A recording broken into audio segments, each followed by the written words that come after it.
Hi guys! Kuha pa pala ito noong January 2 dito sa Fresno, California. Kami nag-celebrate ng Christmas at New Year. Bali wala nga yung tita ko dito dahil nag-work siya. Eto nga, hirap kami magpaalam dito. Lalo na yung mga anak ko kasi napalapit na rin sila kila nanay at tatay. Bali maiiwan nga muna sila dito at magbabakasyon. At babalik sila ng Canada sa April. Kasi napakalamig din dito sa Canada pag ganitong winter time. Baka ako hindi nila kayanin. At least dito sa Fresno is maganda-ganda ang weather. Pwede silang makapaglakad-lakad dyan sa labas. Yan, nagpaalam na rin kami dyan ng asawa ko. Ayan nga, dinodouble check ng asawa ko ang mga seatbelts ng mga kids dahil malayo-layo rin ang aming lalakbayin. Nagpapaalam na naman kami dito. Napakahirap din talagang magpaalam. Pero talagang ganun eh. Na rin kasi naming umalis dahil dadaan pa kami ng Vancouver. Sa kapatid ng asawa ko. Bye! See you again in April!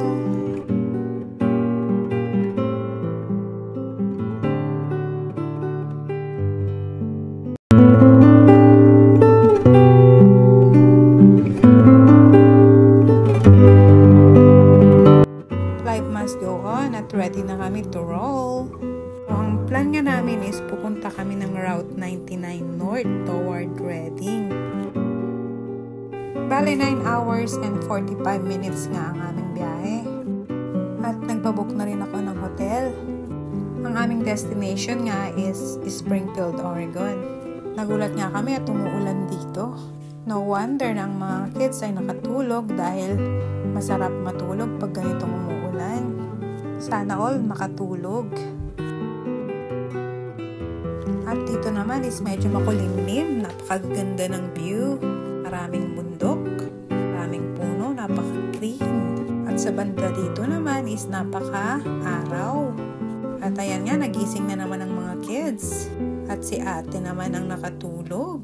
Buti nga, behave ang mga kids dito. Tapos nga lang namin dyan kumain, hindi ko na nabidyuhan. At ito nga, ginabi na kami. At halos nasa 9 hours na kami nagka-drive. So ayan nga, malapit na nga kami sa aming hotel. Holiday Inn nga ang aming hotel ngayong gabi. Meron na rin siyang free breakfast para bukas. At heto nga, malapit na kami. At kami nakarating na nga. Kami sasakay na ng elevator. Ang mga kids mukhang hindi pagod.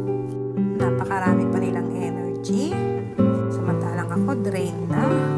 Bali, maliligo nga lang sila yan at patutulogin ko na rin. Salamat po sa panonood. See you sa next vlog. Bye!